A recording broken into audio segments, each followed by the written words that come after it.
Welcome back, explorers.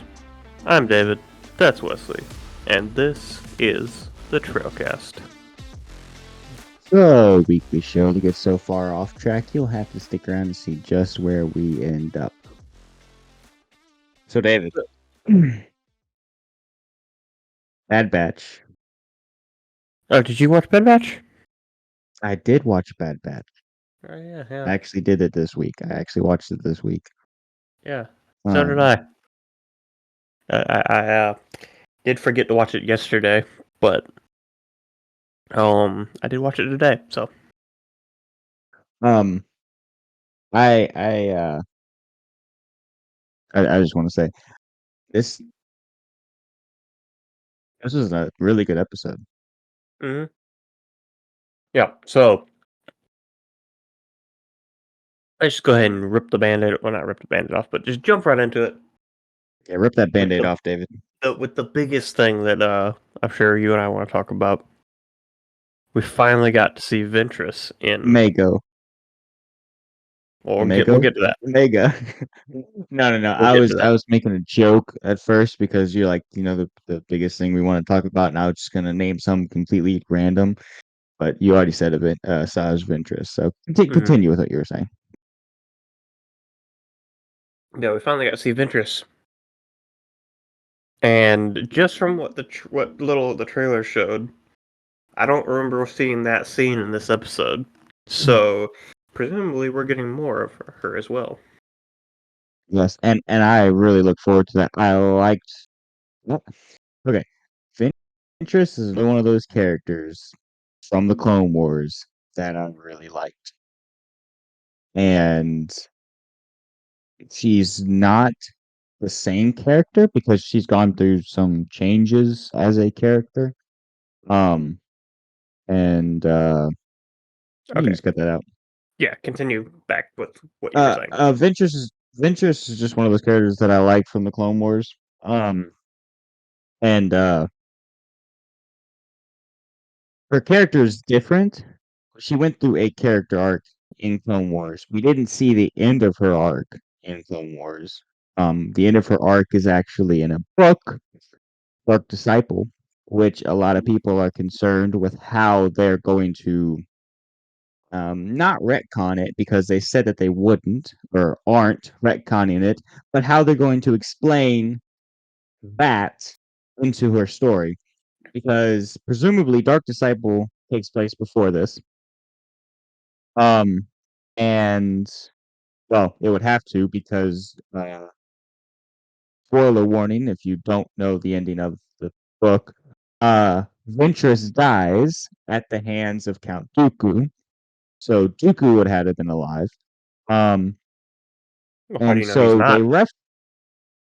yeah, exactly. So it would have happened before. Anyways, but the thought here is they do reference it, and honestly, I really liked the reference, despite it's still leaving us with so many questions. But she said something about I actually have a thing here. It says but I've got a few lives left. Mm. I really liked that line, despite it just being so vague, and so I was like, it was like the cat, the 9 lives, and I was like, I am interested to see how she ends up coming back. People have talked about maybe it being like something along the lines of the Night Sister magic being why she's back. Um, but and I don't want to dive too far into this because I want to talk the episode first. But uh, he's back now. We know that Quinlan Voss survives Order 66, so they had a little bit of a romantic arc going on. I wonder if we're going to see that. Uh, yeah, I'm see them reunite now that she's alive again, basically.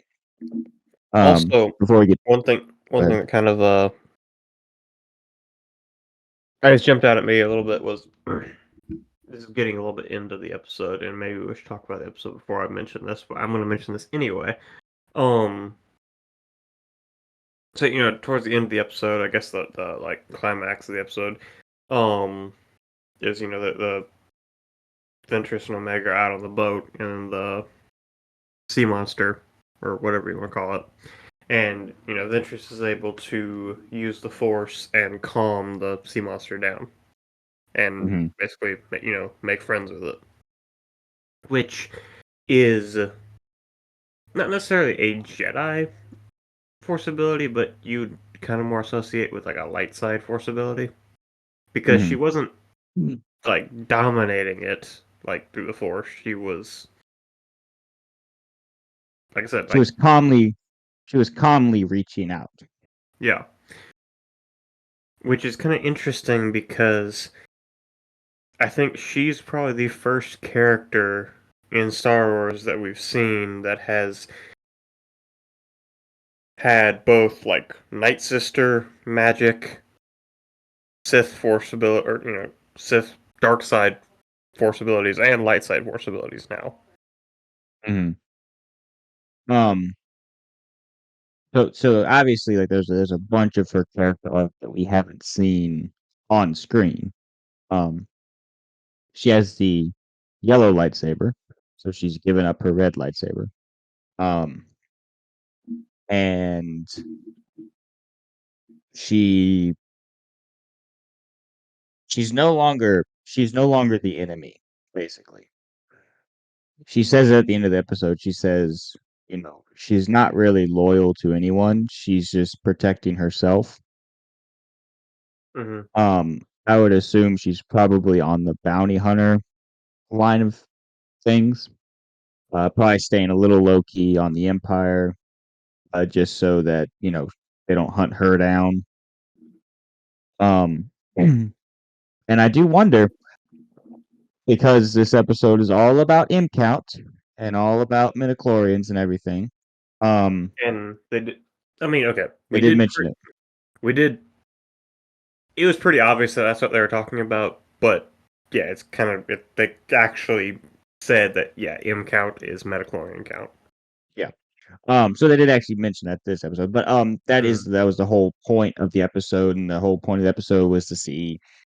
Well, Ventress was gonna test Omega, not through any like blood tests or anything like that, but through like skill tests to see how force sensitive she was, which presumably by the end of the episode, Ventress basically told the bad well, by the end of the episode, Ventress told the Bad Batch, she said, "Hey, if you want to protect this girl, you're gonna give her to me, and I'm going to train her."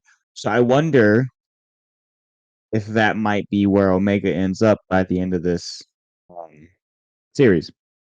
That Mm. aside, um, anyways, we see Ventress, and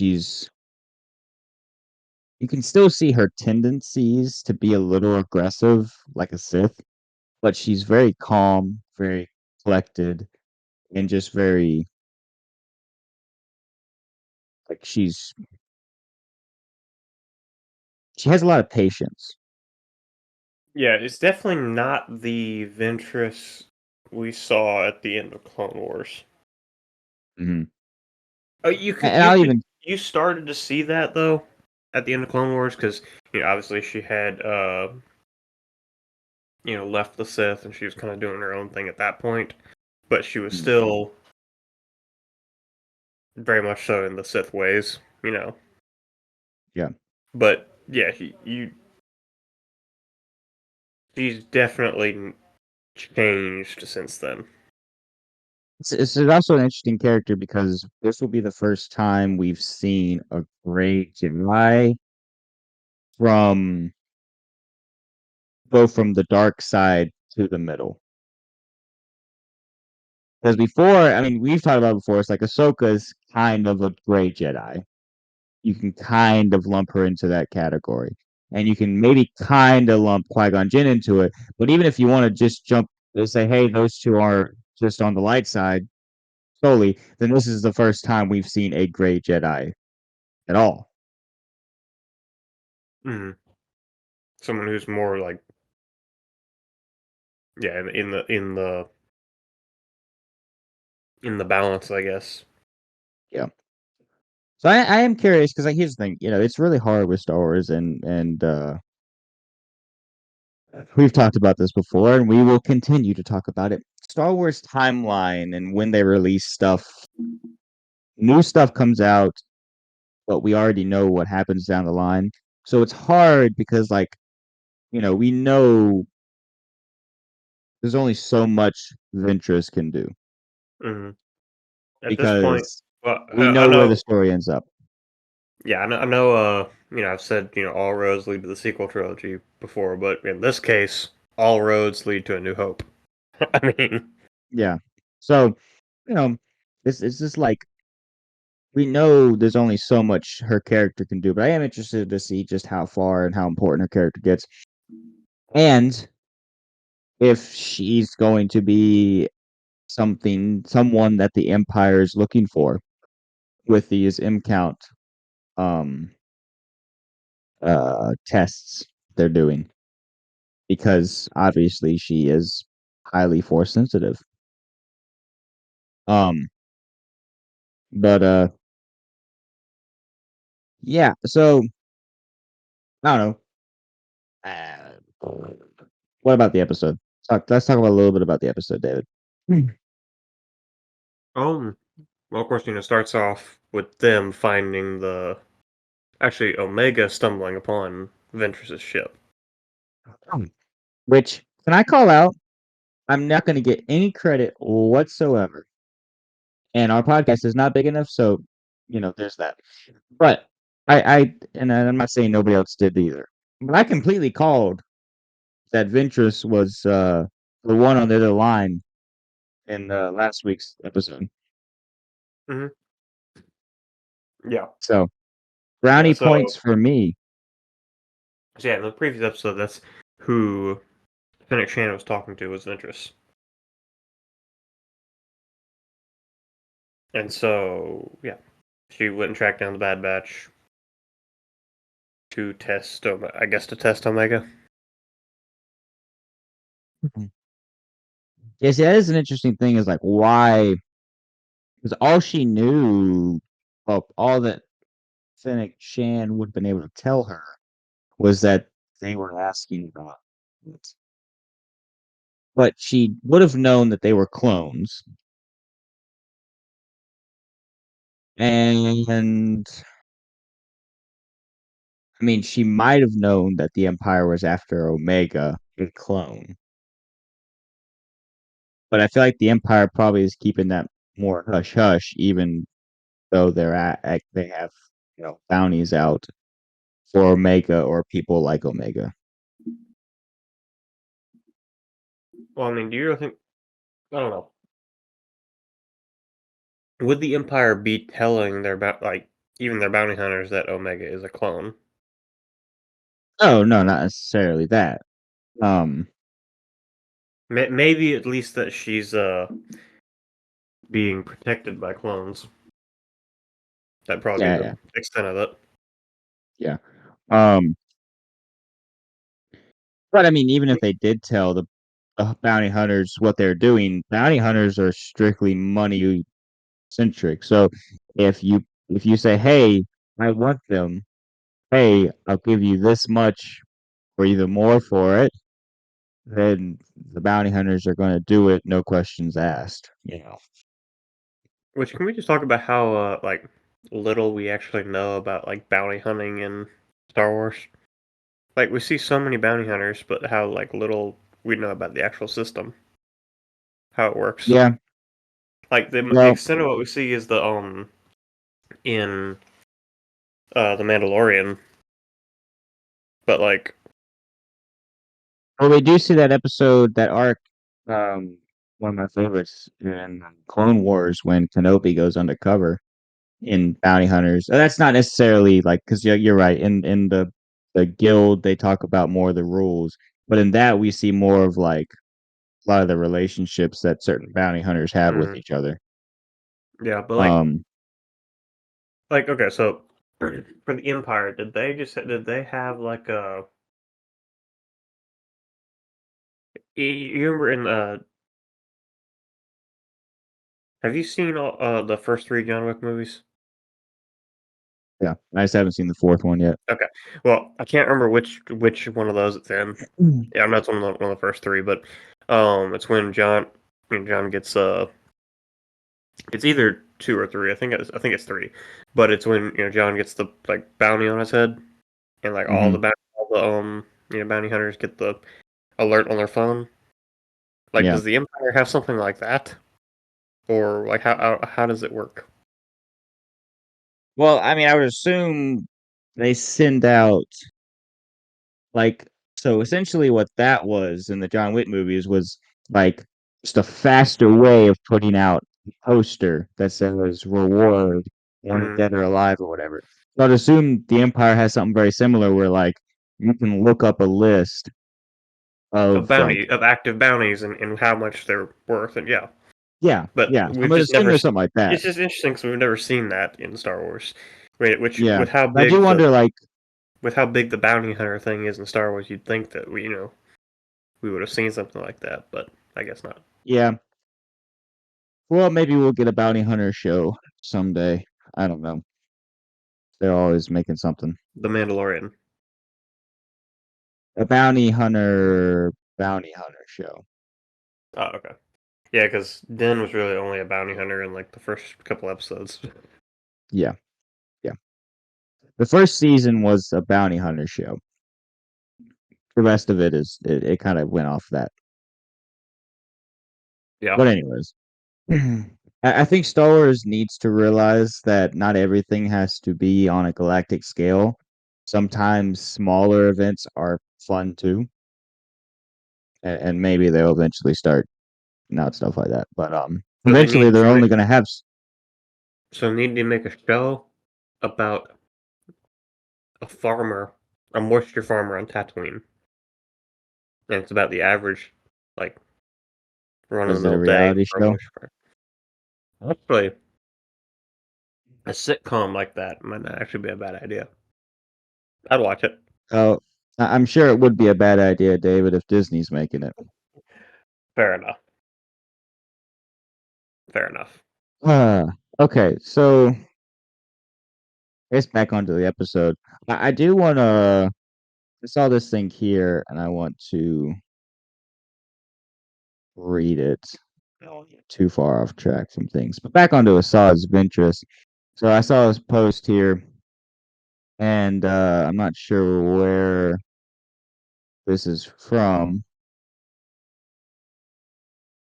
But anyways, it says so basically talking about how Assad's of interest was last seen in Dark Disciple, and how she sacrifices herself for Quinlan Voss. But they talk about how I don't know who this guy is, but they mentioned some guy here. I guess he's some creative executive there or whatever. Someone who's over the storyline planning and stuff like that with um Filoni. But they said they promised to honor this story, the Dark Disciples story, which I've listened to some of it and I know the story, but this is the actual death scene. And it's kind of nice because it kind of it's a good way because we kind of see in Clone Wars we do start because she gets betrayed by Dooku, and then we see her a little bit after it while she's doing more of the bounty hunter thing. Um, and so we've seen her. So her story starts out and she's a Jedi, and then her master gets killed, and then she lashes out in anger. So she's trained, and she lashes out in anger. She leaves the Jedi or gets expelled or whatever, exiled from the Jedi. Becomes a Sith assassin. Then Dooku betrays her because Sidious doesn't like how powerful she's getting. And then she goes on to be a bounty hunter. It's just things after things, and her story arc. So then it comes to this, and it says okay. Ventress took a shuddering breath. The tension left her body, and she relaxed into his embrace as her eyes began to close. No, Saj, Voss begged. Saj, please don't go. Her eyes flickered open, and the corner of her mouth turned up. I have to, Quinn. It's my time now. My sisters are waiting.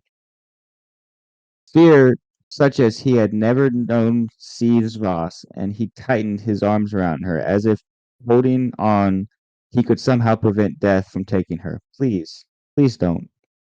You know I must go, my love, Ventress said, her voice so gentle, so tender, and she smiled lovingly. It's the Jedi way. And she was gone. So, like, she lives most of her life, and we see her throughout most of the Clone Wars as like a very scary character throughout Clone Wars. Like, you know, she's dangerous. We obviously never knew. We always knew that when she was fighting like Obi-Wan or Anakin, we knew that they weren't gonna die.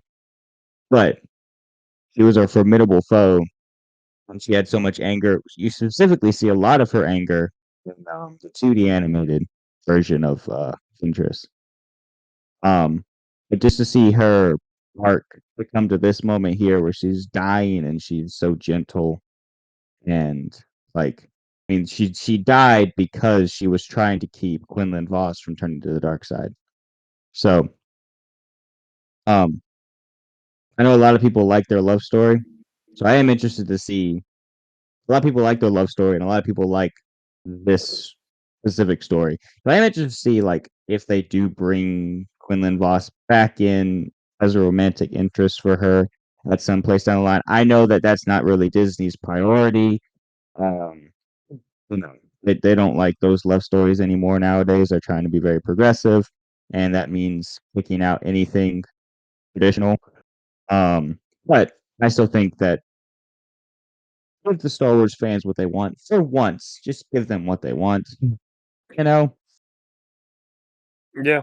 I'm not even sure if they want that, but I'm saying just do it. Just do it. In the words of Sidious, just do it. Do it. Actually, that's the words of Shia LaBeouf.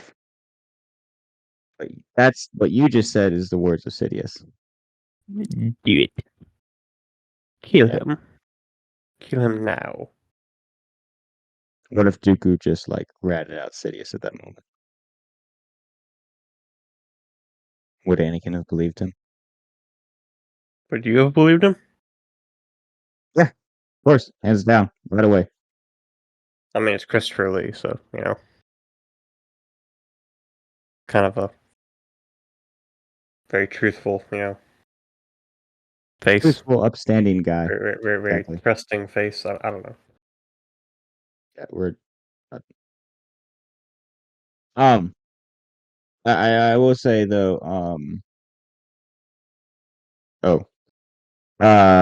This is another thing. This is another by some creator or whatever, but they're talking about the book. So we had several discussions about the book and how her story could continue. Corbett explained how she survived will be revealed in future content. But for this story, we are thrilled to include her and explore her unique connection to and compassion for Omega. That's all quoted.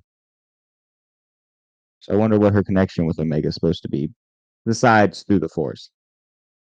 Mm. Um, Needless to say, her character is going to be very important moving forward in the Bad Batch. Um, and I really like seeing her in this episode. I thought it was really good. Yeah. Like I said, I just want to see a Ventress Vader duel. It might end up happening. How I far would, I off would are we from doing it? not really. I would love to see it, or even just Ventress and an Inquisitor. Just give us a lightsaber duel. I don't think. I think Ventress. Okay, I don't. I'm not going to say that. I'm going to say this. I'm going to be stronger with what I'm going to say. Ventress, hands down, would destroy an Inquisitor. Mm, She would have issue with Vader because he's Vader. But let's talk about the fact of who she went against in the Clone Wars. yeah, I mean, honestly, even putting her up against the Grand Inquisitor, I feel like would be more of a fair fight, but still, Ventress's skill level is a lot higher than I'm not even trying to take anything away from uh the Inquisitors. But like Ventress is a Well, very skilled duelist, and her acrobatics too aid her in that realm. So I also just don't. that's also one thing you have to think about too is that the Inquisitors were chosen by Vader and Palpatine because they were weaker. Yeah, I just don't see it being a fair fight if Ventress and an Inquisitor fight.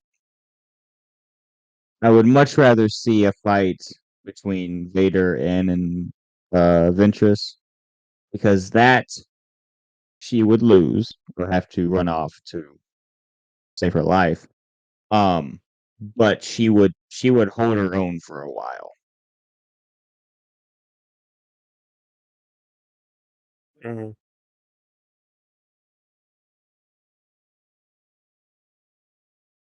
Was there Like I said, anything else? I just want to see a lightsaber. I know Mhm. because there's no Jedi characters in the show that that's why we haven't seen one. But now we have Well, a Jedi character, so well, the reason that there's been no Jedi characters in the show is because for the fight that Ventress and the Bad Batch had, despite the fact that they, you know, did pretty good, Ventress could have killed them very quickly.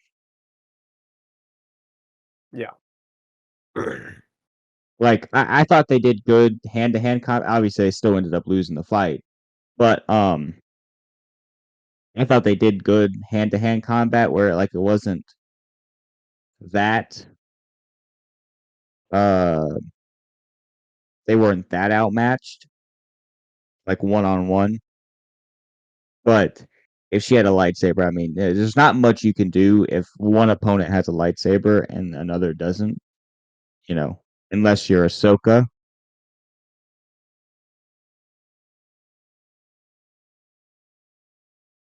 True. That was another very short duel in Tales of the Jedi. Uh, but it was very good. You know which one I'm talking about, right? Yeah. But then again, short duels aren't always bad. Like, yes, I love seeing like well choreographed or well animated duels, Mm-hmm. but or well choreographed, well animated, elaborate duels, but sometimes well written duels are just as good. Yeah. Yeah, I can agree with that. Um, Because yeah, I well, mentioned this David. before on the podcast. Like one of my favorite duels is the Obi-Wan Maul duel in Mm-hmm. Rebels. Yeah, very well written duel Mm. for sure. Um, David, what more do you have to say about the Bad Batch? Uh, Not a whole lot. What more do you do? What more do you have to Yeah, say? yeah. That's all, I don't. folks. Yeah, that's what we were getting at. I don't have much else to say. I mean, I like the fact that they Adventures is back. Um, I am curious to see what happens moving forward. And I mean, that's just basically been the thing throughout this whole series. I mean, we're watching it, you get left and you're wondering what happens next. So, that's it's a good show when you're wondering what's going on next. So, good job so far. Bad Batch, season 3. I don't know. Let's go ahead and move on to whatever's next. Yeah. So last week, okay, last week I got me thinking about this. So we took some of those quizzes. That was last week, wasn't it? Yes. Yes. Okay. So last week we were talking about or doing one of those quizzes, and one of the questions in the quiz is was something along the lines of who the most terrifying Sith Lord was. Hmm. And I happened to think it didn't have the actual definitive right answer. Kathleen Kennedy. No, Oh, that was one of the Darth Jar comments. Jar. Oh, dude. You know, So I figured, why don't we give an entire episode devoted to just Darth Jar Jar to give him his time in the spotlight? and then we don't die. Because yes, he's terrifying, Yeah. and obviously the most powerful Sith in the entire series. Yeah, obviously. We have touched on him before. That sounded weird. We have touched on this subject before, but I don't look at me like that. Um, but yeah, I think actually giving a whole entire episode devoted, a whole entire portion of an episode devoted to it is actually a really good idea. So I have the wiki article here pulled up for his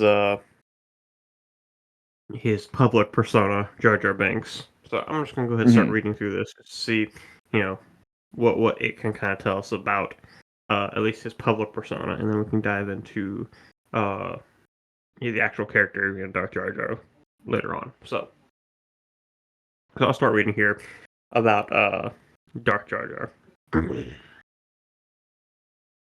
So Darth Jar Jar was a male Atola Gungan military commander and politician who played a key role in the invasion of Naboo and the Clone Wars that culminated in the fall of the Galactic Republic and the rise of the Galactic Empire. Definitely a Sith. Once an 100%. out Once an outcast from Gungan society due to his clumsy behavior and the fact that he was a Sith Lord, he regained favor with his people by helping secure an alliance between the Gungan boss Ruger Nass and Queen Padme Amidala of the Naboo, an alliance vital in ending the Trade Federation's invasion of their shared homeworld. In the years that followed, Binks became a junior representative for his people in the Galactic Senate, serving alongside Amidala once she became the planet's senator. 10 years after the Naboo Crisis, growing tensions between the Galactic Republic and the Confederacy of Independent Systems threatened an outbreak of a full-scale galactic war. In the absence of Senator Amidala, whose life was under threat by separatist assassins, Binks was convinced by Supreme Chancellor Sheev Palpatine to pose that the Chancellor receive emergency executive power to raise a grand army of the Republic. The proposal passed, leading to the outbreak of the Clone Wars, during which time Binks participated in several diplomatic missions for the Galactic Senate. The emergency powers Binks proposed were used by the Chancellor secretly, the Sith Lord Darth Sidious, to amass total power and transform the Republic into the Empire. In the years that followed, Binks once again became an outcast on Naboo due to his role in the rise of the Empire, and also the fact that he was a Sith Lord. By the time of the Battle of Jakku, Binks had become a street performer in the capital city of Theed, where he was scorned by adults but beloved by children who came to watch his antics.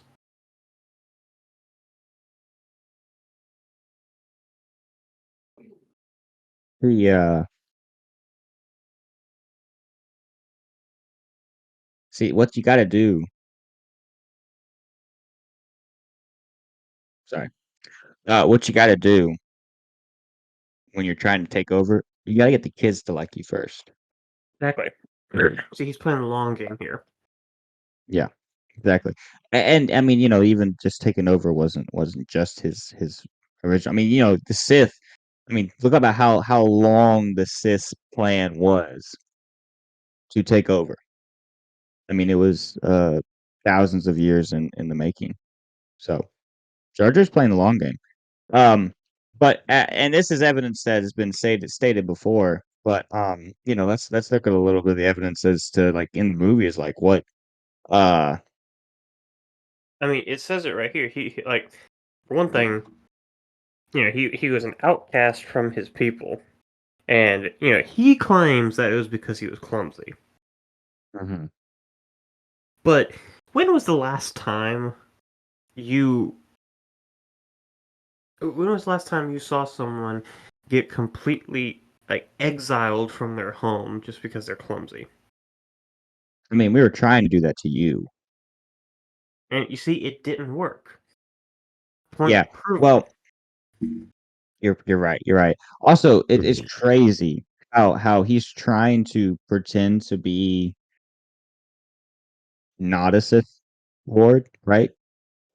But he keeps the yellow eyes. I mean, Obviously, a Sith that. Lord I mean, trait. that right there is just a dead giveaway. Obviously, obviously it is. Alrighty. And down here in this article, I actually have a quote from the Dark Lord himself. Mm. So he says, this was when he was talking to one of his arch rivals, of course, Qui-Gon Jinn. So he says, "Oh, moi moi, I love you." And Qui-Gon Jinn responded, "You almost got us killed. Are you brainless?" Which, that right there, Jar Jar was trying to kill him. Just saying. And then, Jar Jar, of course, responds, "I spake."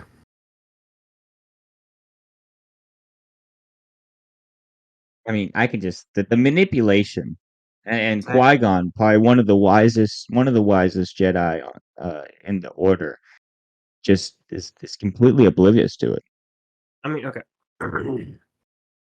We've talked before about the manipulation that Steve had throughout the prequels, but it's nothing compared to Jar Jar's. Oh no, hands down. I mean, Jar Jar is the reason the Republic gets the clone army in the first place, which kills all the Jedi. Jar Jar killed all the Jedi. And also, he not only he was so good at manipulating this that he made it look like it was all Palpatine. Yeah. Because he even made it look like Palpatine had convinced him to give Palpatine emergency powers to create the Army of the Republic in the first place, the clone army in the first place. Mhm. Yep. Um. Also, can we just address the fact that Jar Jar? You can correct me if I'm wrong. I believe I remember in that battle scene on Naboo when he's killing all those droids. I believe he's the first one to kill a droideka. The first on-screen death of a droideka that we see, and it's by Darth Jar Jar. He is the first one to blow up a tank that we see. Yeah, an AAT. Yep.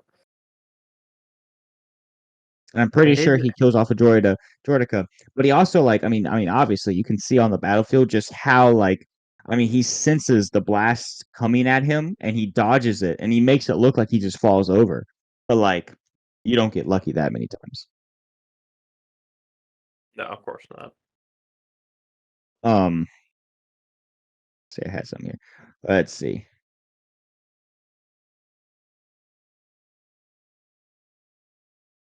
Oh, also another thing that I've seen, just for a refresher, I wanted to pull up tips as tips, but points that he does things. But every time you see him, and I'm doing it right now to convince you, David. Every time you see him, um, every time you see him trying to change someone's opinion, I don't know what this is. Change someone's opinion though, he moves his hands. Mm. He's constantly moving his hands, trying to change people's opinions. And that's obviously significant. Significant. it signifies. I Well, was trying to he's say using the Force. signifies and significant, but significant because it signifies. It's related to Jedi mind tricks. That's what I was getting at. He's using Anyways, the words are Force, hard. yeah. Yeah, he's waving his hands using the Force. Exactly. Of Also, course, we've talked about this. We've talked about this before. Is how George Lucas likes poetry, likes how things rhyme, and how Jar Jar is the rhyme to Yoda in the prequels, and he's the he's a mirror to Yoda.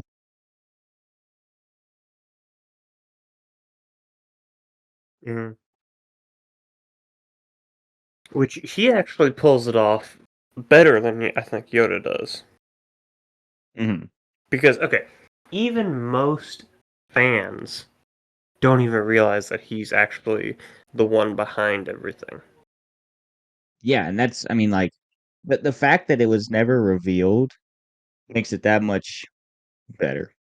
Mm, Also that being said, there is a quote. So we all know the quote from George Lucas where he talks about how quote Jar Jar is the key to all this, right? We all can hear it right now. mm, Well, Ahmed Best also in a tweet said, quote, it feels really good when the hidden meaning behind the work is seen, no matter how long it takes. So, like, I mean, you got confirmation from the director and the orchestrator of it actor. all, Yep. and you got confirmation from the actor himself who would know his character. So, I mean, it's obvious. David, I also have one thing to point out to you. One more thing that I want to point out to you. That is very interesting. And I'm about to blow your mind. All right. Not only is Darth Jar Jar real, and is Darth Jar Jar the mastermind behind it all, Darth Jar Jar is also Darth Vader. You might think I'm joking, but let me explain. Let me explain. Well, for starters, right? You're pulled up on the Wikipedia article here. If you look down here at his height, you see that it's 1.69 meters. Also, that's 6 foot 5 inches, right? Well, if you look up Vader's height, Vader is around 2.03 meters and about 6 foot 8. Now, obviously, when you're wearing shoes, because he doesn't wear shoes, but when you're wearing shoes, you have a little extra height on it. So that's where that, extra, what did I say, 5? That's where that extra 3 feet come in. 3 feet, 3 inches. Anyways, so, okay. And then let me read this thing to you because this is the real proof. This is the real proof. Height aside. All right. After the Empire rose, many Naboo residents and other galactic citizens turned their eyes to Jar Jar Binks, believing he had allowed tyranny to infiltrate the Republic. Rumors circulated that he had been secretly in league with Palpatine from the start, which he was. Others even believed that Darth Jar Jar and Darth Vader were the same person. Strange as it sounds, it seems many Star Wars characters also thought that Binks might have had a connection with the Sith, perhaps an active member himself. This is backed up by content in the book Star Wars: The Legends of Luke Skywalker by Ken Liu. So if they thought it in Star Wars, then maybe, just maybe, Darth Jar Jar is actually Darth Vader. Misa, your father.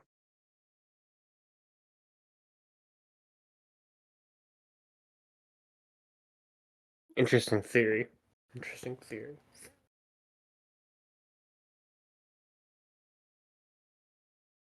So, the big question that we need to talk about here too is how this all fits into Palpatine's return.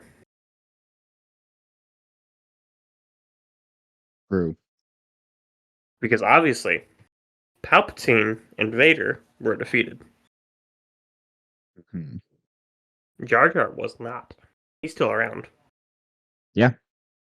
I don't remember where I saw it. Oh, it might have been on the Wikipedia article, but it said as of 6 ABY, Jar Jar was still alive and well.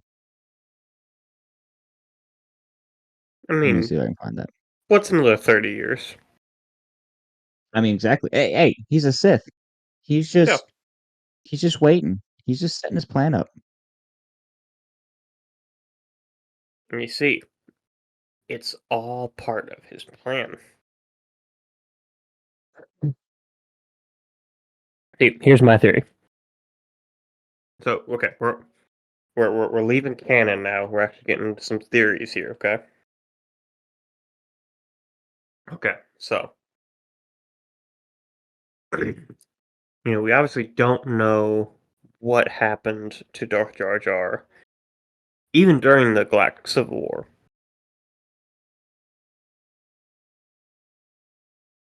What I think happened is he went back to Exegol and started working with his Sith alchemy and created a way to travel through time. Okay, hear me out. Hear me out. Okay? Okay. Way to travel through time. And also a way to travel to a galaxy far, far away. And Darth Jar Jar is now the one running Disney. I told you it was Kathleen Kennedy. Darth Jar Jar is Mickey Mouse, confirmed. Yeah. It was Kathleen Kennedy is one of his apprentices. Exactly. You know what? Exactly. The eyes. The The eyes are dead eyes. giveaways. The And those eyes. ears, Exactly. they both have big eyes and big ears. Exactly. Mind blown. So Exactly. Mickey Mouse is Darth Jar Jar, is Darth Vader. Confirmed.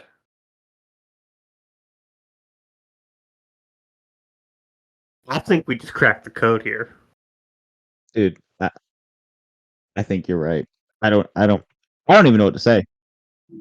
I That's such mean, that we just figured it out. We figured out what you what happened to Star Wars, and why it's this way. You know you just it blew all my mind. it it Legitimately it, just blew my mind. it all makes complete sense. I don't like the sense is making so much sense that like it doesn't even make sense. It makes so much sense that it's dollars now. I mean, it's crazy, right? Exactly. Like That's it's making so much. That's why Disney's so rich. exactly. That's where the money's coming from. And you see, I told you. I told you that Epcot was actually a prototype Death Star. Dude, I apologize for not believing you before, but I believe you now. I'm sorry that I called you names and tried to get you kicked out of the family, but I believe you now. See, it makes sense. It's right in front. It's been right in front of us the whole time. Well, I mean, okay, here's the thing, David. Here's the thing. But it makes sense for me and even for you for how long it took us to realize it. I mean, we're dealing with a genius. A genius who's got control of the dark side. Exactly. Exactly. So I mean, like the mass amount of mind tricks that he can play. I mean, the fact that we actually cracked the code. I don't know, David. Should we even post this? Because it might get some eyes and he might see it. Okay, We might but I have a think hit we on our have back. to. I think we That's have true to. because we can maybe open up more people's eyes. Exactly. Like we Okay, have to okay, you're post right. You're right. You're right, David. You're right.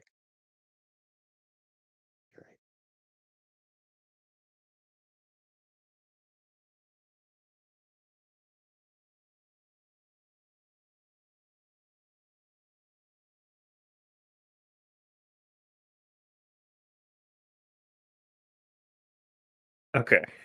So, what do we do from here now? Because we need to figure out a way to because the I don't have any more Jedi, so we need to figure out a way to actually stop him. Hmm. So I'll boycott Disney.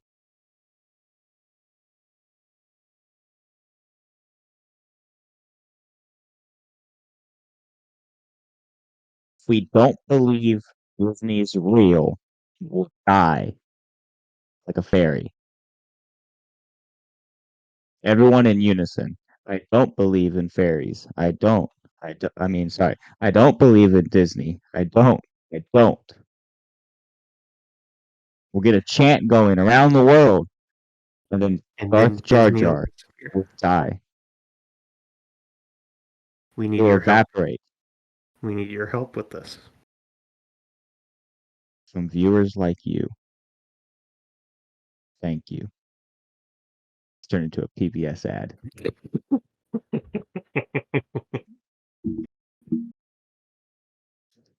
But no, no. Also, in all seriousness, Serious. In all serious. Yes, yes, yes. Let's be serious. Yes, yes. This spread is the a really word. important issue. Spread the word. We're not just dealing with a corporate giant. We're dealing with a Sith Lord. And are we really surprised? No, of course not. So here's the thing. Here's the thing.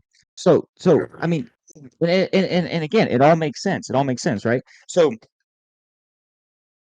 Jar Even the Jar voice was makes, mistreated.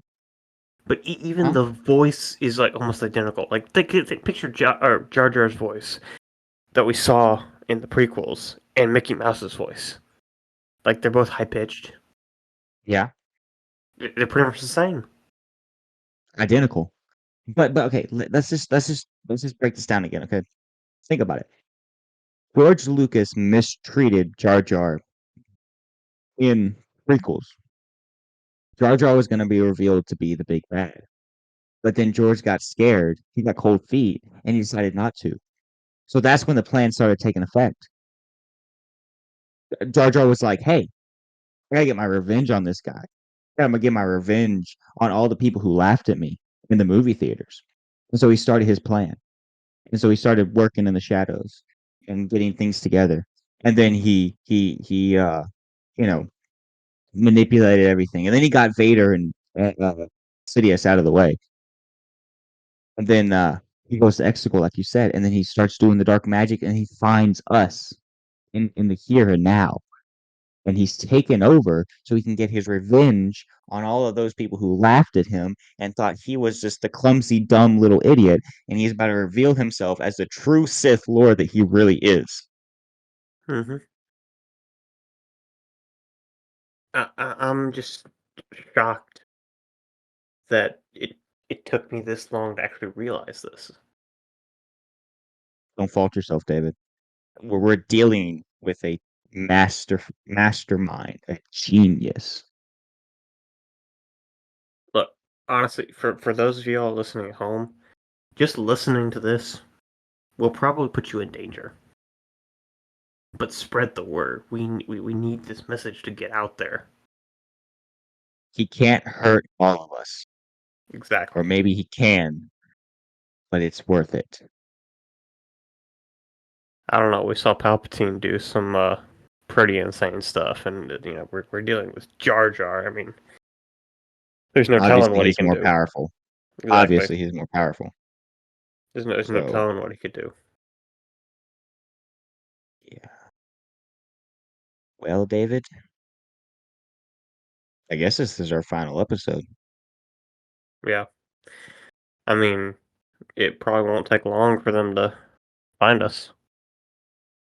I mean, he probably already knows it. This episode may not even ever come out because he might get us beforehand. True. That's true. Hmm. Should we change the subject so that maybe he won't sense it? You know what? Let's just move away from Star Wars completely, just so maybe they'll stop sensing it. Let's just jump into a what's new with you. It's a good idea. We should do that right now. Yeah, there we go. Yeah, that way we can cover our tracks. Sure, Roll the intro. That's going to completely throw everything off. yeah, it's probably a good idea. What's new? What's new with you? What's new? What's new with you? What's new? What's new with you? Yeah! So Wesley, what have you been up to lately? Mostly playing Mario Wonders. Mario Wonders what? How he has made the same game 20 times and still makes money. No, this isn't the same game. I mean, he turns into an elephant in this one. That's new. Yeah, you're right. You're right. Slap a new animal in it, and bada bing, bada boom. It's a different game. But no, It is seriously, interesting. I love them. They're great. Still like them because here's the thing: like the platforming style. I like that style of the game, and I like the levels are different. Even if they have similar elements, they still are different. Levels have different challenges to them. But yeah, I mean they've been doing this for years. It's the same thing. It's a staple of Mario, but you know, it's still a good game. Still a good game. It's not as challenging as I thought it should be. yeah, I mean, excuse me.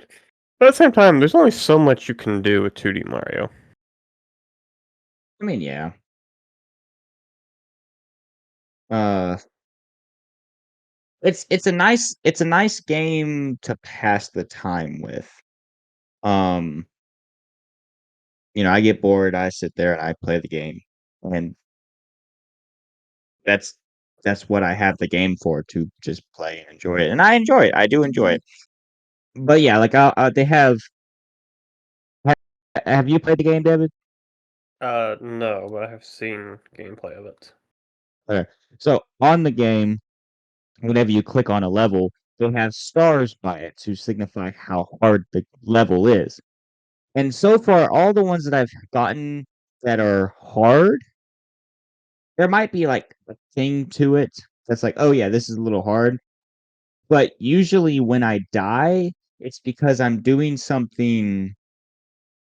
So, you get there, how like in the Wii Mario, we've played that a lot, and a lot of people who listen to this family will uh, get this. But like, how they had the star coins in Wii Mario. Well, they have that. It's different, but it's the same concept. Hmm. I don't know what they're called, but they have that in this game. And a lot of times when I die is when I'm trying to get that, and I don't. They usually make them harder to get, so I'm doing something that is a little bit more difficult. But like the level in and of itself is easy and usually pretty straightforward. Even the ones that are like quote unquote supposed to be harder. Um, and I think there's maybe like been one or two levels that I've done, and I'm like, okay, that was a little bit of a challenge. But the thing that's really got me is so I'm in what is within this game, probably like world 3 or 4. I don't know how they actually count them, but I'm like the fourth little area. And so I've played. So Bowser is the main boss, but you're still playing in your boss battles. You're playing against Bowser Jr. And each one of the fights against him you would expect to be somewhat challenging. Mm. But I have not had a problem at all dealing with him in each of the boss fights so far. I know I haven't gotten that far into the game, but you'd still expect it to get a little harder. I remember for like the Wii Mario and for the Mario on the DS, like boss battles were kind of tricky at certain points. Like, I wouldn't get them the first try usually. Um, so I don't know if they're just dumbing it down because you know I would think gamers are better nowadays. I know back in the day they made Mario 3 and made it easier for Americans, but you know Americans are some of the biggest couch potatoes in the world, and a lot of it's because we play video games. So you'd think we'd probably be pretty good at them now. We play video games and eat a bunch of processed food. Yeah, we're fat and happy. Gonna die young. Wasn't that what you wanted last week, David? You wanted to be fat and happy. Yeah, so what Wesley's referring to is this was about a month ago actually, but at work I was eating lunch and I was in a desk chair similar to what I'm in now, and I was leaning back eating Zaxby's, and I had Zax sauce drip down onto my shirt, and one of my coworkers pointed it out and like, can you just let me be fat and happy right now? No, that is probably subconsciously what I was referencing, but I actually completely forgot about that. So, Oh, but it's always a good story. It's always a good story, David. You know what? You deserve to be fat and happy. Maybe one day I can catch up with you. But I do think I've gained some weight. I do think because they say me and Sarah having a girl in like a month. Oh my god. Anyways, reality check out of the way. Um, they say with a girl you're supposed to gain weight, whereas with a boy you're supposed to lose weight. And I do think I've gained weight. hmm. So I'm catching up to you. Is I it from remember stress eating? I don't know. I don't eat much. That's the whole sentence. I don't eat much. David, I remember the first time, like you're not fat by any means, but You're still gonna I've call me poked fun fat, at I you. know. I know. Yeah, I still make fun of you. But I remember the first because you and I both growing up, we were skinny, skinny. And I remember the first time that like you actually looked like you had been fed 3 meals a day. Man, I made some jokes to you because you were just fatter than me. That's essentially all it was. Yeah, and I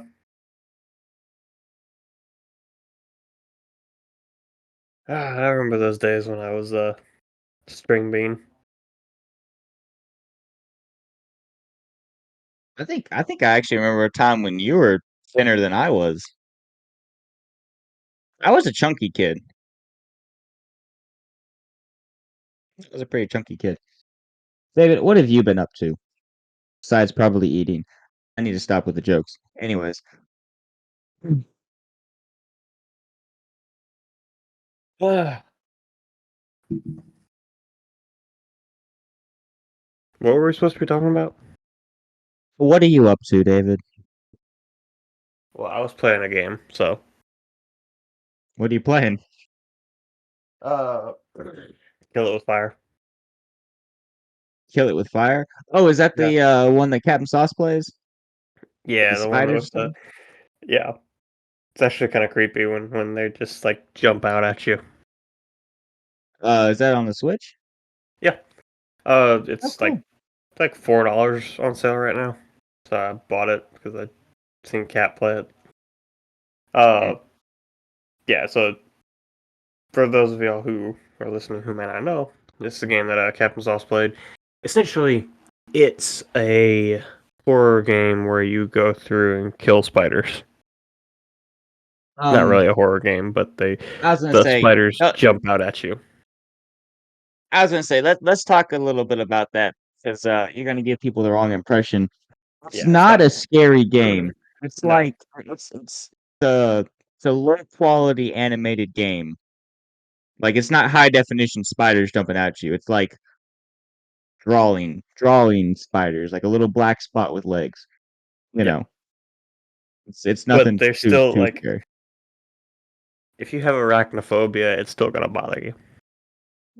Yeah, so maybe don't play the game. I mean, here's the thing: if you hear a game is about spiders and you have arachnophobia, either you're trying to get over your fear or you don't play it. I mean, Mhm. And the weirdest thing is, it's a game about killing spiders, but you get all sorts of weird gadgets and stuff. Like, well, one of the things that the game gives you to kill spiders is like a revolver and a shotgun and an AR-15 to shoot spiders. David, how do you kill spiders normally? A shoe? Well, you pronounced that wrong, David. It's I shoot them.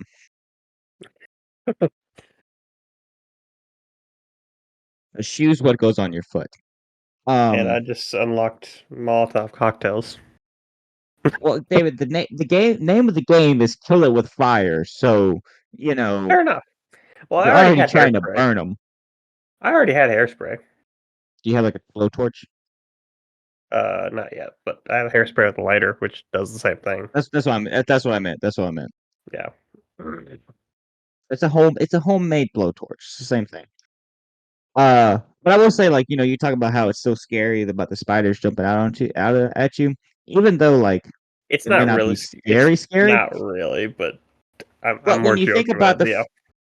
Yeah. but when you think about the fact, like when you get engrossed into the game and you're like, okay, these spiders hurt me in the game, then it gets a little scary. Well, that's the thing. They don't even hurt you. You don't have health Nope. or any kind. Okay, so they just jump out at you. It's been a while since I watched the game, so well, David, don't get too scared playing your spider game. But like, that's the funny thing is like they don't even do anything to you, which is like spiders in real life. Um, I seem to remember at one point, like, okay, so you can run out of ammunition, right? Yeah. So what do you do when you run out of ammunition?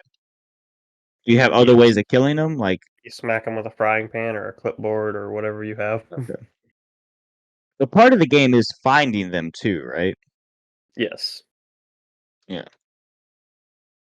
Okay.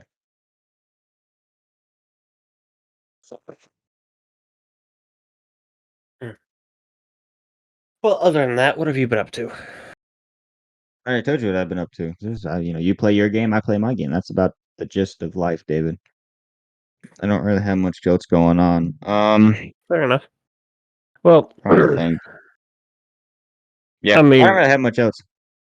I feel like unless we just want to ramble on about something random, we should probably just go ahead and call it. Yeah, that's fair. Shorter episode, but I feel like that's fine. That's perfectly fine by me. I have no problem with Alright. short episodes. Well, in that case, we can go ahead and head on to an outro. Oh, and before I forget, if you haven't already, look at when this episode was posted.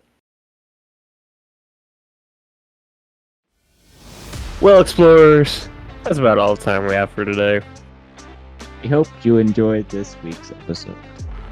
Let us know what you thought in the comments down below, or you can DM us on Instagram at DownTheRabbitTrailYT. And be sure to join us next time on the Trailcast. If there is a next time. Yeah. We might all be dead.